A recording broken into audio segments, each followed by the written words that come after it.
Good morning all of you. Today we will start our new lesson. Now your unit test is over and I know that you do your very well performance in your test. ईमानदारी से, है ना? है क्या? सभी ने ईमानदारी से ही परफॉर्मेंस दिया ना, कि बस चीटिंग की? God knows what you do. So let's see now. We will start our new lesson, that is the third lesson, force and pressure. तो first of all tell me what is mean by the force. Force means क्या होता है, बताइए. Force means क्या होता है? धक्का देना मीन्स फोर्स. यस बोलना मैडम. यहाँ पे तो पिक्चर में दिखाई दे रहा है, कोई खींच रहा है, कोई धक्का दे रहा है, कोई किक मार रहा है. It means it is the force, है ना. तो मैंने फोर्स अप्लाई किया. ये आपको कब समझ में आएगा कि नहीं आप लोगों ने फोर्स अप्लाई किया? कैसे कि मुंगाटे ने किसी को धक्का दिया और वो गिर गया. फॉर एग्जाम्पल पोहने गिर गया मुंगाटे ने धक्का देने के बाद, तो इट मीन्स मुंगाटे ने फोर्स अप्लाई किया. ऐसा समझेंगे हम लोग, है ना. ऐसा ही होता है क्या? यही हमारी एक अकेली डेफिनेशन नहीं हो सकती. फोर्स एक्ट करना मीन्स क्या? When any object move their place. कोई भी ऑब्जेक्ट ने खुद की जो प्लेस होती है, उनकी जो प्लेस होती है, अगर उन्होंने वो मूव कर दी, मतलब चेंज कर दी, एक जगह से दूसरी जगह गया. अभी कोई भी ऑब्जेक्ट जो है, object is a non living thing, वो खुद ही मूव हो सकता है क्या? नहीं. तो हम लोगों को उठा के, मतलब अगर आपकी कोई बुक है, उस बुक को, जैसे कि फॉर एग्जांपल ये आपकी बुक है, ओके. ये बुक यहाँ से उठा के मैंने यहाँ पे रख दी, ओके. इट मीन इसकी प्लेस चेंज हो गई. और ये अपने आप तो नहीं गई भाई, यहाँ पे रखी, यहाँ से यहाँ अपने आप गई क्या? नहीं. इसके लिए मुझे क्या करना पड़ा? फोर्स अप्लाई करना पड़ा. कौन सा फोर्स? मस्क्यूलर फोर्स, मतलब हाथों से उठाना पड़ा. हाथ जो होते हैं मसल्स, इसके लिए मसल्स का यूज़ हुआ. It means it is the muscular force. तो ऐसे बहुत सारे अलग अलग फोर्स जब हम एक्ट करते हैं, तब वो ऑब्जेक्ट जो है अपनी प्लेस को मूव करता है. जैसे कि आप लोगों ने फर्स्ट पिक्चर अगर देखा है, यहाँ का फर्स्ट पिक्चर में क्या हो रहा है? That person is push the car. वो कार को पुश कर रहा है. पुश करने से क्या होगा? वो कार आगे जाएगी, है ना. That boy is pull the dog को अपनी तरफ खींच रहा है. डॉग सुन नहीं रहा होगा. Dog is not a non living thing, it is a living thing, but वो एरोगेंट डॉग होगा, उसको नहीं जाना होगा उसकी तरफ, लेकिन बच्चे को अपनी तरफ चाहिए, इसलिए वो खींच रहा है, अपनी तरफ खींच रहा है. इट मीन्स उसकी भी प्लेस चेंज हो जाएगी. That's like that. ये जो बॉय है, बॉय क्या कर रहा है? बॉल को किक मार रहा है ना. किक मारने से क्या होता है? बॉल इस प्लेस से जाके दूसरी प्लेस में चली जाएगी. इट मीन्स फोर्स मीन्स क्या? कि कोई भी स्टेशनरी ऑब्जेक्ट है, स्टेशनरी ऑब्जेक्ट सबसे अपनी प्लेस मूव करता है, उसे हम फोर्स कहेंगे. मतलब उससे ही हम ऐसा कहेंगे कि यहाँ पे फोर्स अप्लाई हुआ है. ओके. So let's see. उन्होंने फर्स्ट क्वेश्चन वही पूछा है, what is the force? A stationary object. What is mean by the stationary? Stationary means क्या होता है? स्टेशनरी मीन्स होता है स्टिल. क्या होता है? स्टिल. ओके. मैंने आप लोगों को लास्ट पीरियड में एक चीज़ बताई थी कि read this lesson and take out the hard words. आपको हार्ड वर्ड्स निकालने के लिए बोले थे, है ना. तो अगर आपने निकाले होंगे तो उसके जो कुछ, जैसे कि मुझे ऐसे लगता है कि ये आपको नहीं पता होंगे, तो वो मैं कुछ बताते जा रही हूँ, आप अपने कॉपी में उसको नोट डाउन करते जाइए. Still, stationary mean still. Still मतलब जो एक जगह पे होता है उसे हम स्टिल कहते हैं, रेस्ट पोजिशन में होता है वो. Stationary object on which no force is acting. मतलब जो भी कोई ऑब्जेक्ट है, जैसे कि ये पेन स्टेशनरी है. स्टेशनरी मतलब अपनी एक ही जगह पे रेस्ट कर रहा है ना. अपने इस पर कोई फोर्स अप्लाई हुआ है क्या? अभी नहीं, वो एक ही जगह पे है पड़ा हुआ. इसलिए उन्होंने कहा है stationary object on which no force is acting remain stationary. मतलब कोई भी ऑब्जेक्ट पे अगर हमने कोई भी फोर्स अप्लाई नहीं किया तो वो हमेशा क्या रहेगा? स्टेशनरी रहेगा, स्टिल रहेगा. इट मीन्स रेस्ट पोजिशन में रहेगा. हमने कोई भी फोर्स एक्ट नहीं किया इसलिए. An object in motion continue to move with the same speed and direction when no force is acting on the object. This Newton first law of motion. और दूसरा क्या है? When an object motion in continue to move. कोई object है जो हमेशा क्या हो रहा है? मोशन में मतलब मूव हो रहा है सेम स्पीड से, सेम डायरेक्शन में, एक ही स्पीड से उसी डायरेक्शन में क्या हो रहा है? वो मूव हो रहा है. कैसे? अपने आप होगा क्या? नहीं. No force is acting on the object. अगर हमने किसी भी ऑब्जेक्ट पे कोई भी फोर्स एक्ट नहीं किया तो क्या वो ऑब्जेक्ट एक प्लेस में से दूसरे प्लेस में मूव होगा क्या? नहीं होगा, है ना। मतलब एक प्लेस में से दूसरे प्लेस में मूव होने के लिए, उसको स्पीड लाने के लिए उसमें फोर्स एक्ट करना बहुत ज़रूरी होगा। दिस इज़ अवर, मतलब फोर्स एक्ट करना कैसे कर सकते हैं और कैसे कर सकते हैं, ये करने के लिए कौन, मतलब ये जो बताया है कि किस तरह हम फोर्स एक्ट कर रही है, किसने बताया है? Newton law, Newton first law. आपको पता है कि फोर्स को डिस्कवर किसने किया था? फोर्स को डिस्कवर किया था न्यूटन आइंस्टाइन, सॉरी न्यूटन ने फोर्स को डिस्कवर किया था, है ना। व्हेन हम लोगों ने वो कहानी सुनी है, हमारी साइंस में भी एक कहानी है कि नहीं, कि वो बेचारे बैठे थे पेड़ के नीचे, आम के पेड़ के, एप्पल के पेड़ के नीचे, सॉरी एप्पल के पेड़ के नीचे बैठे थे और उनके सिर पे एक ऊपर से एप्पल नीचे आया, है ना, गिरा, हम ऐसा कहेंगे। उन्होंने ये सोचा, मतलब साइंटिस्ट थे वो, हमेशा सोचते रहते थे हर चीज़ के पीछे क्या रीज़न हो सकता है, ये सोचते। उन्होंने ये सोचा कि ये जो पका हुआ जो एप्पल था वो नीचे क्यों गिरा, ऊपर क्यों नहीं गया, है ना। जब उन्होंने इसके बारे में स्टडी की तब जाके उन्होंने ग्रेविटेशनल फोर्स के बारे में ढूंढा, हमें बताया कि ये क्यों होता है। ये ग्रेविटेशनल फोर्स की वजह से होता है कि अर्थ जो है, अर्थ में क्या होती है? ग्रेविटी होती है, वो कोई भी चीज़ को अपने तरफ खींचती है, ओके, अट्रैक्ट करती है। That's why they called as the gravitational force, इसीलिए उन्होंने उसको क्या कहा है? Gravitational force. इसी तरह ये न्यूटन ने जो फर्स्ट लॉ बनाया था, उस फर्स्ट लॉ में उन्होंने क्या बताया है कि किस तरह फोर्स एक्ट होने के बाद कोई भी ऑब्जेक्ट पे अगर हमने फोर्स एक्ट किया तो क्या होता है, क्या रिएक्शन होती है, ये उन्होंने इस फर्स्ट लॉ ऑफ मोशन में बताया है। Understand it? सभी को समझा? Okay, now next observe this diagram. Diagram means figures. क्या दिया है? अभी तो मैंने बताया। क्या कर रहा है ये पर्सन? क्या कर रहा है? धक्का दे रहा है। किसको? कार को। धक्का देने से क्या होगा? कार सामने जाएगी। अगर फॉर एग्जांपल ये बहुत ही दुबला पतला होता है, इसमें कुछ छोटे बच्चे ने अगर इसको धक्का दिया तो क्या ये कार आगे जाएगी क्या? नहीं, क्योंकि ये जो पर्सन जो है ये इस कार पे एक फोर्स एक्ट कर रहा है। कौन सा फोर्स एक्ट कर रहा होगा? कौन सा फोर्स? आपको फोर्स की अलग अलग टाइप्स पता है क्या? कौन कौन सी फोर्स है पता है क्या? कौन कौन सी फोर्स आपको पता है?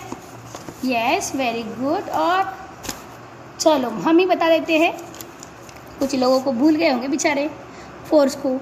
टाइप्स ऑफ फोर्स, हमें बहुत सारे फोर्स कुछ हमने पढ़े हैं इसके पहले से, जैसे कि मस्कुलर फोर्स,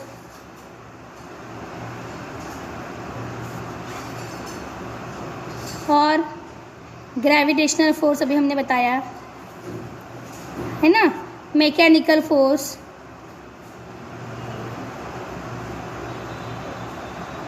और कौन सा है? Kinetic force. ये हमने पढ़ा नहीं है बोलना अभी तक। पोटेंशियल फोर्स, देन नेक्स्ट बहुत सारे हैं, अभी कुछ फोर्स हम यहाँ पे पढ़ने वाले हैं। ओके, कुछ फोर्स हम इस लेसन में पढ़ने वाले हैं। ये जो फोर्स हमने इसके बारे में थोड़ा थोड़ा सुना था इसके प्रीवियस क्लासेस में। तो यहाँ पे देखिए, ये जो पर्सन जो है धक्का दे रहा है, इसके लिए उनको कौन सा फोर्स लगा? They act is the muscular force. कौन सा फोर्स कर रहे हैं? एक्ट मस्कुलर, मतलब मसल्स की, मतलब उनमें उनके बॉडी में जो भी ताकत है उसको वो एक्ट कर रहे हैं, इसलिए वो कार सामने जा रही है। And next is the gravitation. ये क्या कर रहा है? खींच रहा है अपनी तरफ, मतलब there is also a muscular force. And ये भी क्या कर रहा है? किक मार रहा है, मतलब यहाँ पे भी कौन सी फोर्स आई है? मस्कुलर फोर्स आई है। तो ये हमने पढ़ा। अभी नेक्स्ट जो है, नेक्स्ट हमें इस लेसन में कौन कौन से फोर्स के बारे में पढ़ना है, तो हम आज ओवरलुक करने वाले हैं। ओवरलुक करना मीन्स देखने वाला है कि इस लेसन में हमें क्या क्या पढ़ना है। देखो यहाँ पे नया फोर्स का हेडिंग दिया हुआ है, कौन सा है? Constant and non constant force. क्या होता होगा? चलो आप भी आगे जाके साइंटिस्ट बनने वाले हो कि नहीं होने? नहीं भी बनोगे, लेकिन किसी को बताने के लिए तो अच्छा होता है ना, हम थोड़ा सा सोचेंगे तो बहुत अच्छे से बता पाएंगे। कांस्टेंट मीन्स क्या होता है? यस, कांस्टेंट मीन्स एकदम स्टेबल होना, स्थिर, आपण त्याला जम मराठीत म्हणू स्टेबल होना। नॉन कांस्टेंट मतलब जो स्टेबल नहीं है, इसे हम ये एक ऐसा फोर्स है कि एक स्टेबल फोर्स है और एक नॉन स्टेबल फोर्स। तो इसके बारे में हम डिटेल जो पढ़ने वाले हैं वो बाद में पढ़ेंगे। आज हम बस इंट्रो देखने वाले हैं, मतलब कौन कौन से फोर्स हमें इसमें पढ़ने हैं ये देखना है। Then next is the balance and unbalance force, do you know about the balance? Balance पता है? बैलेंस होना, जो आप वो गेम खेलते हो ना, कौन सा है? टाई वाला, वो रोप टाइंग वाला, है ना? क्या कहते हैं? टिग वॉर कुछ तो भी कहते हैं ना उसको, टैग वॉर ऐसे कहते हैं, है ना? तो वो जो रस्सी खींच हम हिंदी में उसको कहते हैं कि एक कुछ लोग इधर से खींचते, कुछ लोग इधर से खींचते। उसमें क्या होता है, अगर दोनों इधर साइड भी 5 लोग हैं, इधर साइड भी 5 लोग, और पाँचों बिल्कुल ताकतवर है, तो वो जो रस्सी जो है ना इधर साइड जाएगी ना इधर से जाएगी, बैलेंस रहेगी, टाइट रहेगी, है ना? That is the balance force. And unbalance force means अगर यहाँ पे बेचारे दुबले पतले 2-4 छोटे-छोटे बच्चे रख दिए और इधर साइड बहुत बलवान रख दिए, तो क्या होगा? दुबले पतले उनकी तरफ खींचते हुए चले जाएंगे। इट मीन्स जितना भी रोप जो होगा वो उनकी तरफ चला जाएगा। दैट इज़ द अनबैलेंस, उसे हम क्या कहेंगे? अनबैलेंस। इसका और एक एग्जाम्पल है, that is the weight. Weight पता है ना, वजन? गए होंगे दुकान में, सब्जी वाले आजकल अपने घर के पास आते हैं, है ना? तो सब्जी वाले के पास जो वेट होता है, मशीन वाला नहीं, जो होता है उठाता, राजू जिसे हम कहते हैं, उनके एक बर्तन में अगर हमने बहुत सारे वेट रख दिए, 5 kg का रख दिया, 1 kg का रख दिया, और दूसरे इसमें ½ kg का रख दिया, तो क्या वो बैलेंस होगा क्या? नो। लेकिन दोनों में हमने 1 kg के रख दिए तो वो बैलेंस होगा ना? यस। तो जो बैलेंस हुआ था उसे हम बैलेंस फोर्स कहेंगे, और जो नहीं हुआ उसे हम अनबैलेंस फोर्स कहेंगे। Okay, then next is inertia. Inertia, what is the inertia? Inertia is not a force, type of force, it is the activity. Inertia means क्या होता है कि कोई भी ऑब्जेक्ट पे अगर हमने फोर्स एक्ट किया तो उसके अपोजिट रिएक्शन आती है, उसे हम इनर्शिया कहेंगे। फॉर एग्जाम्पल, इसका एक बहुत ही अच्छा सा एग्जाम्पल बताए। बस में गए हो सभी लोग? हाँ, आजकल बसेस बंद है, लेकिन इसके पहले गए होंगे, या आप जब भी स्कूल में आते थे पहले तो वैन से आते थे, है ना? वो वैन वाला क्या करता है? ब्रेक पे फोर्स एक्ट करता है। जैसे वो ब्रेक पे फोर्स एक्ट करता है तो वो जो गाड़ी ड्राइवर जो होती है, हम लोग पहले क्या होते हैं, स्टिल होते हैं, मतलब एकदम शांति से बैठे होते हैं, आपकी सीट के ऊपर एकदम शांति से बैठ रहे हो, बाहर देख रहे हो और बैठे हो, ठीक है? जैसे ही ड्राइवर ब्रेक मारता है, वैसे ही क्या होता है, सबसे पहले ब्रेक मार रहा है मतलब वो क्या कर रहा है, पहले रनिंग में गाड़ी, जो हमारी वैन जो है वो रनिंग में थी, वो चल रही थी। आप लोग चल रहे थे क्या? नहीं, आप क्या करते थे? गाड़ी में बैठ रहे थे, आप स्टिल थे, है ना? आप अगर कोई ऑब्जेक्ट रहा तो वो क्या है? स्टिल है, एक जगह पे है, गाड़ी मूव हो रही। जैसे ही ड्राइवर ब्रेक मारता है तो गाड़ी रुक जाती है ना? मतलब गाड़ी में लगने वाला जो मैकेनिकल फोर्स था, गाड़ी किस वजह से चल रही थी? मैकेनिक मोटर्स की वजह से मैकेनिकल फोर्स था, वो क्या हो गया? अभी स्टॉप हो गया। जैसे ही ये ब्रेक एक्ट करता है, फोर्स जो है वो एक्ट करता है, ब्रेक फोर्सफुली ब्रेक मारता है, वैसे क्या होता है, हमारी बॉडी जो है, हम पहले आगे पीछे जाते हैं, फिर आगे आते हैं, ऐसा होता है ना? हम जो घर बिल्कुल शांति से बैठे हैं, सडनली किसी ने ब्रेक मार दिया तो हमारी बॉडी क्या करती है? पहले पीछे जाती है और फिर आगे आती है। That is called as the inertia. उसे हम क्या कहेंगे? इनर्शिया मीन्स कोई भी ऑब्जेक्ट पे फोर्स एक्ट करने के बाद अपोजिट जब रिएक्शन आती है उसे हम इनर्शिया कहेंगे। Understand? Then next is the pressure. Do you know about the pressure? Pressure क्या है? सभी को पता है, ताकत लगाना, जोर लगाना, इट मीन्स द प्रेशर। ठीक है, प्रेशर डिपेंड होता है, किस पे डिपेंड होता है?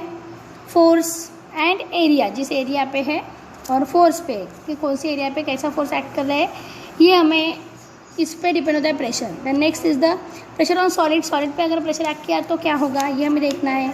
लिक्विड पे अगर हमने प्रेशर एक्ट किया तो क्या होगा, ये हमें देखना है। गैशियस में प्रेशर एक्ट किया तो हमें क्या होगा, ये भी हमें देखना है। देन नेक्स्ट देखना है हमें एटमॉस्फेरिक प्रेशर। एटमॉस्फेयर के प्रेशर का क्या असर होता है? ठीक है, अभी अगर मैंने ये atmospheric pressure and beyond force के बारे में बता दिया तो जो है ना, एक ट्विस्ट होता है हमारे लेसन में, जो होता है ना, एक छुपा होता है, जैसे कि मूवी में छुपा होता है एक राज, वो आपको पता चल जाएगा। इसलिए मैं अभी नहीं बताती इसको, हम जब पढ़ेंगे ये तीनों जो है, Archimedes principle, buoyant force, atmospheric pressure, इन तीनों टॉपिक पे कंपलसरी क्वेश्चन आंसर्स आपके लेसन में एग्ज़ाम में आएंगे ही। Okay, and this lesson is very useful मतलब बहुत ही ज़्यादा इम्पॉर्टेंट है। अभी तक हमने जो पहले वाले 2 लेसन पढ़े थे, it is the biological lesson, उसे साइंस 2 कहते हैं। जो हमने health and disease and first वाला लेसन जो पढ़ा था ना, that is a science 2, it is a part of the science 2, but it is, ये जो है अभी third lesson, it is the lesson of science 1। ये कौन सा लेसन है? साइंस 1। ये अभी मैं इसलिए बता रही हूँ कि नेक्स्ट ईयर आप लोग 9th में जाने वाले हो क्या? जाओगे ना? यस। तो जो आप 9th में जाने वाले हो, तो 9th में हमारा जो ये बेचारा अकेला साइंस था उसको 2 पार्ट में डिवाइड करने वाले, साइंस 1 एंड साइंस 2, ऐसा होता है। तो साइंस 2 जो होता है उसमें हमेशा बायोलॉजी और एनवायरनमेंट के जितने लेसन है वो होते हैं, और साइंस 1 में फिजिक्स एंड केमिस्ट्री के लेसन होते हैं। That is the force and pressure is the physics, that's why it is a part of the science 1। ये कौन सा लेसन है? साइंस 1 का लेसन है। तो ये जो लेसन है इट इज़ वेरी इंपॉर्टेंट, बहुत ही अच्छा है, बहुत ही केयरफुली सुनना पड़ेगा, बहुत अच्छे से समझना पड़ेगा, तभी समझ में आएगा। So today we will see a intro of this lesson.